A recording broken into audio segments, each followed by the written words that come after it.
मालवणी चिडू या यूट्यूब चॅनलवर आपले सर्वांचे मी जुईली पेडणेकर स्वागत करते। तुम्हाला माहिती आहे का, कोकणात असं एक मंदिर आहे जिथलं शिवलिंग चक्क समुद्राच्या वाळूत सापडलं होतं।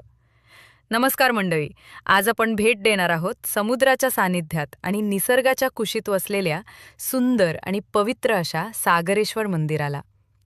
असं सांगितलं जातं की सागरेश्वराचं हे शिवलिंग पूर्वी समुद्राच्या रेतीत गाडलेलं होतं।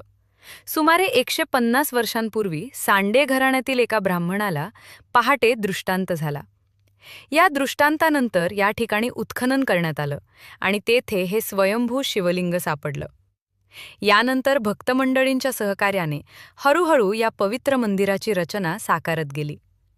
मंदिराचं बांधकाम पारंपरिक पद्धतीचं असून इथे पाऊल टाकताच एक वेगळी शांतता आणि सकारात्मक ऊर्जा जाणवते। या मंदिरात शिवलिंगासोबतच गणपती बाप्पा आणि भगवती देवीच्या मूर्तीचेही दर्शन होते।